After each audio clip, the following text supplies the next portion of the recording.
like to request our Honorable Chief Guest, Padma Shri Dr. Vidya Bindu Singh Ma'am, to kindly address us with a kind words.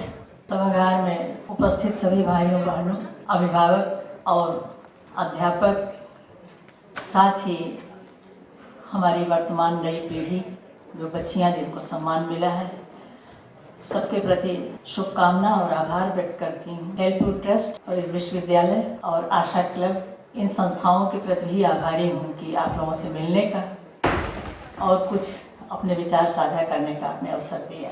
Helpful trust से मैं बहुत वर्षों से परिचित हूँ। ये दंपति हर्षवर्धन और रूपल ऐसे दंपति जो समाज को दिशा देते हैं, समाज के लिए अपना समय देते हैं और एक आदर्श उपस्थित करते हैं कि दंपति कैसे होने चाहिए। मैं जब किसी भी शादी में जाती हूँ तो नवयुगल को यही लिख कर देती हूँ कि आप ऐसे आदर्श दंपति बने कि समाज के लिए उदाहरण बने।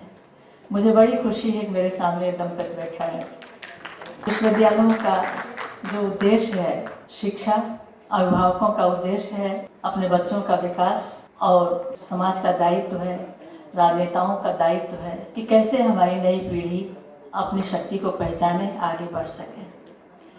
आज अवसर देने की भी ज़रूरत है और बच्चों को, हमारी बच्चियों को अपनी प्रतिभा को विकसित करने के लिए उनके भीतर सामर्थ्य जुटाने की, उनको प्रेरणा देने की ज़रूरत है, जो आज दी जा रही है। आपने देखा होगा कि आज हर माँ चाहती है कि हमारी बच्ची दोनों बच्चों के लिए सोचती है। अब वो बात नहीं रही कि लड़कियों को घर में ही बैठाना है। हर व्यक्ति, हर अभिभावक अब जागरूक हो गया है। गांव में मैंने देखा है, गांव में भी खूब अच्छी तरह लोग समझ गए हैं कि बेटियों को आगे बढ़ाने से दो दो कुलों की प्रतिष्ठा बढ़ेगी। एक जगह बेटी जन्म लेती है, दूसरी जगह धान की बिरवे की तरह रोप दी जाती है। उसको अपनी जड़ों से भी, अपने वातावरण से सबसे प्यार होता है, सबके लिए सोचती है। इसलिए बेटियों को पढ़ाने का मतलब है दो दो परिवार, दो दो कुटुंब शिक्षित होते हैं। वो अध्यापिका बनती है, वो माँ बनती है, हर रूप में वो समाज के लिए एक आदर्श बनती है। हमारे धर्म ग्रंथों में, हमारे पुराणों में बेटी का 3 रूपों में शक्ति का जो स्वरूप निर्धारित किया गया, महालक्ष्मी, महासरस्वती, महागौरी, महादुर्गा। एक भरण पोषण करती है, एक ज्ञान देती है और एक रक्षा करती है, दुष्टों का संहार करती है। इन 3 रूपों की पहचान हमारी बेटियों में हो कि हम क्या हैं। अभी हमारी बहन बबीता जी ने कहा संस्कार की बात की। ये संस्कार हर परिवार का दायित्व है, हर विद्यालय का दायित्व है कि बच्चों में ये संस्कार दिए जाएं।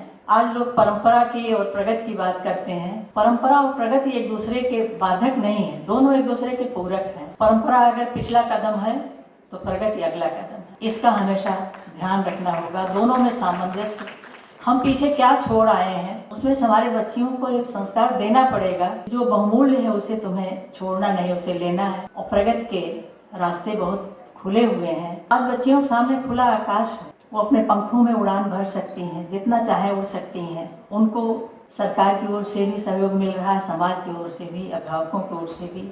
ज़रूरत है कि वो अपनी शक्ति को किस रूप में आगे विकसित करें, कैसे अपनी सामर्थ्य को पहचानें। बहुत सारी बच्चियां हताश हो जाती हैं कि हमारे पास सुविधा नहीं, लेकिन ये असुविधाएं और संघर्ष हमें शक्ति देते हैं, अवसर देते हैं कि हम अपने भीतर की क्षमता को और विकसित करें। मैंने देखा है कि जो संघर्षों में पल रहे हैं बच्चे, जो अभावों में पल रहे हैं, उनके भीतर अधिक जिज्ञासा है, अधिक कुछ पढ़ने की, जानने की जिज्ञासा है और संघर्ष करके आगे बढ़ रहे हैं। इसलिए केवल सुविधाएं नहीं, उनके भीतर ये शक्ति की पहचान करने की भी ज़रूरत है। मैंने बहुत पहले एक कविता लिखी थी, मुझे कविता नहीं याद रहती, अपनी लिखी हुई भी। उसका भाव याद है कि पक्षी ने पेड़ से पूछा कि मैं उड़ जाऊं। उसने कहा कि नहीं। छोटी बच्ची थी पक्षी। माँ ने रोका कि नहीं, तुम्हें जो है पकड़ लेगा बड़ी चिड़िया कोई, तुम मर जाओ। उसने अपने पंखों में तलाश भरी और उड़ गई।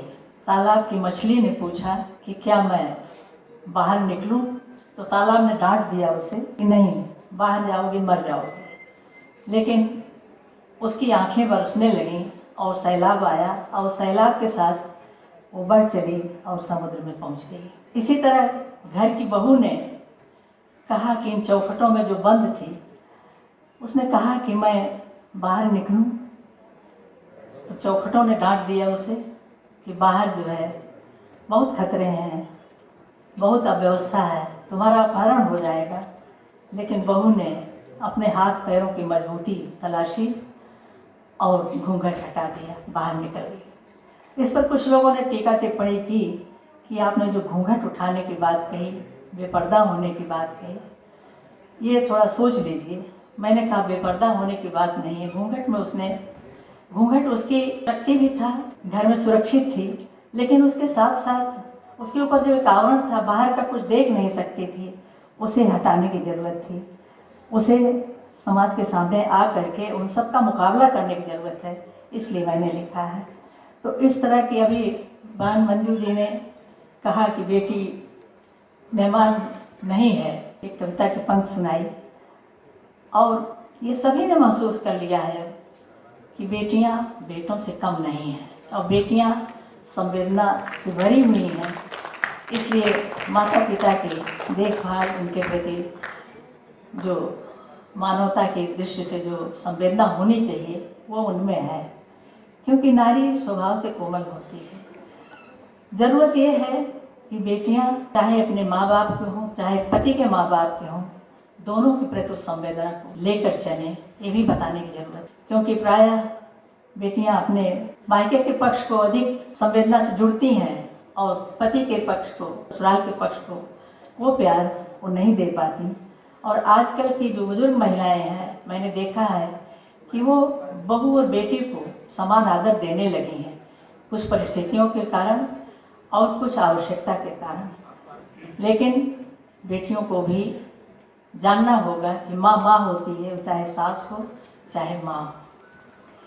इन सारी बातों को संस्कार के द्वारा ही समझाया जा सकता है और उनको सिखाया। एक चीज़ और आजकल देखने को मिल रही है कि नारी विमर्श, इसको लेकर के एक प्रतिद्वंदिता की भावना हमारे बेटे बेटियों में पैदा हुई। अच्छे घर, पढ़े लिखे घरों में देख रही हूँ कि लड़कियाँ कह रही हैं कि तुम भैया को ज़्यादा प्यार करते हो, ज़्यादा उनको अवसर देते हो, और भाई कह रहा है कि बहन को ज़्यादा प्यार कर रहे हो। ये जो प्रतिद्वंदिता की भावना, भाई बहन झगड़े कर रहे हैं आपस में, तुम्हें ज़्यादा प्यार मिल रहा है, भाई कह रहा है मैं उपेक्षित हूँ। ये उपेक्षा कोई न महसूस करे, दोनों बच्चे समान हैं। हमारे यहाँ कहते थे, बचपन में सुना था कि बेटी के बिना कोख नहीं पवित्र होती, बेटी होती तभी कोख पवित्र होती है। ये हमारे पुरखों ने कहा, क्योंकि वो जानते थे कि बेटी कितनी आवश्यक है। और ये जो बेटे भी आजकल बहुत निराश हो रहे हैं, भटक रहे हैं, क्योंकि नारी शक्ति का बहुत प्रबल जो नारा लगा है, इसमें ये शक्ति मिलने पर अहंकार न हो, ये भी संस्कार देने की जरूरत है कि हम बड़े हो गए हैं, हम शक्तिमान हैं, हमारा युग है, नारी युग है, कहीं बेटे निराश न हो, हताश न हो। दोनों का दायित्व है कि तालमेल से कुटुंब भाव की रक्षा करते हुए आगे बढ़ें। मेरी बेटी नहीं है, अभी बहन बबीता जी ने पूछा था, ये महिला आयोग की अध्यक्ष एक संवेदनशील महिला अगर होती है तो उसका परिणाम आप जानते हैं कितना सुखद होगा। बहुत ही संवेदनशील है, कई मंचों पर मेरे साथ रही हैं, उनको सुना है मैंने। तो ऐसी संवेदनशील जागरूकता भी बहुत ज़रूरी है, चाहे जिस पद पर कोई हो, चाहे जिस क्षेत्र में हो, चाहे घर में हो या बाहर हो, उसके लिए भी। आज बच्चे दोनों ही शादी करने से इनकार कर रहे हैं। क्यों कर रहे हैं? क्योंकि देख रहे हैं वैवाहिक संबंधों में वो जो कुटुंब भाव था, बच्चे एडजस्ट करना चाहते थे, एक दूसरे को धीरे धीरे साथ रहते रहते, अपरिचितों में शादी होती थी लेकिन वो साथ रहना सीख जाते थे। आज क्यों इतने कुटुंब टूट रहे हैं, क्यों तलाक हो रहे हैं, क्यों जो है बिखर रहे हैं परिवार, और उसका दंड हमारी नई पीढ़ी भोग रही है। माँ बाप से अलग होकर के बच्चे कैसे जी पाते हैं, कैसे उनको संस्कार कौन दे, या तो माँ हो या पिता हो, दोनों साथ साथ रहने जरूरी हैं, इस बात को भी बताने की जरूरत है। केवल बाहर नौकरी करना है, उसके साथ अपने परिवार को भी संभालना है, अपने समाज को भी देखना है। आज ये ज़रूरत है इस तरह के संस्कार बच्चों को दिए जाएं। हेल्प यू ट्रस्ट ने बालिकाओं के उस प्रोत्साहन के साथ साथ पर्यावरण की भी बहुत चिंता की है। आपने विरासत के संरक्षण पर कार्यक्रम कराए हैं।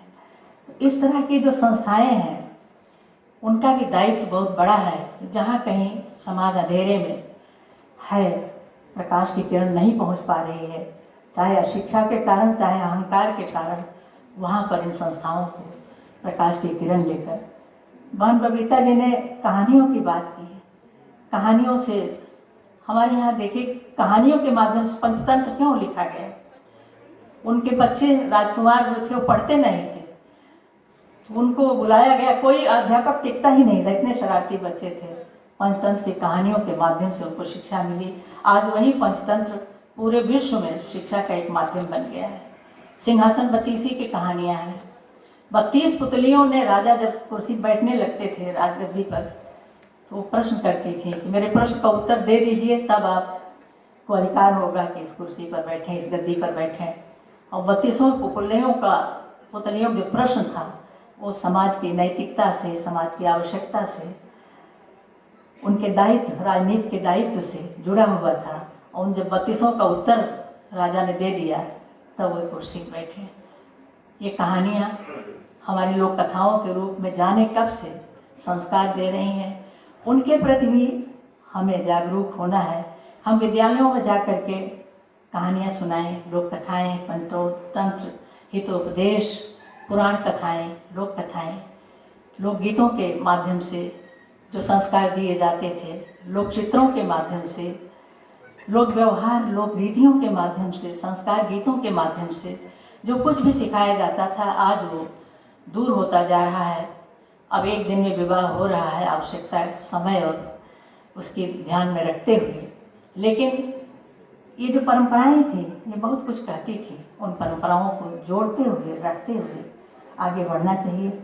मैं सभी के प्रति बहुत आभारी हूँ कि आपने इतनी देर मुझे सुना और अवसर दिया।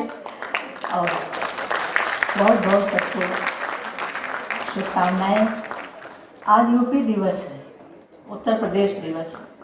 उत्तर प्रदेश भारत का हृदय है और इस हृदय को संवेदनशील होना जरूरी है, क्योंकि पूरे देश की धड़कन होती है हृदय में। तो आज हम सब उत्तर प्रदेश वासियों को अपना कर्तव्य याद रखना है कि हम कैसे अपने प्रदेश को और अच्छा और सशक्त और स्वाभिमान के साथ जीने वाला बनाएं। ये संकल्प आज लेने की ज़रूरत है। और सभी में शक्ति है, सभी में उत्साह है, सभी में लगन है कि हम अपने देश को आगे बढ़ाएं। कल नेताजी की जयंती थी, उनके प्रति जो हमारे महापुरुष गए हैं उनकी कथाएं बच्चों को बतानी चाहिए। हमारी बेटियों को हर क्षेत्र में जो उन्नत मिल रही है। अभी जिसकी फिल्म दिखाई गई, जो विकलांग होते हुए भी पर्वत के शिखर पर गई, ये ताकत, ये जज्बा हमारी बेटियों में है, ये सिद्ध होता है। ये मेरे पड़ोस की है बच्ची, जिसकी फिल्म अभी दिखाई गई। फैजाबाद जिले का नाम था, अब अयोध्या हो गया है। तो ऐसे तमाम उदाहरण हैं। ऐसे जो उदाहरण होते हैं उनको सम्मानित करके आपने जो गौरव दिया, उनको प्रोत्साहन दिया, इसके लिए बहुत बहुत आभार। मैं एक माँ के नाते, एक वरिष्ठ नागरिक के नाते आप सबका अभिनंदन करती हूँ। और अपनी बेटी नहीं है, इसका दर्द जरूर था, लेकिन इतनी बेटियाँ हो गई हैं, जो भी मिलता है माँ कहता है तो गर्व से खुश हो जाती हूँ। मेरी बेटियाँ निरंतर आगे बढ़ें, उनके प्रति हार्दिक शुभकामनाएं।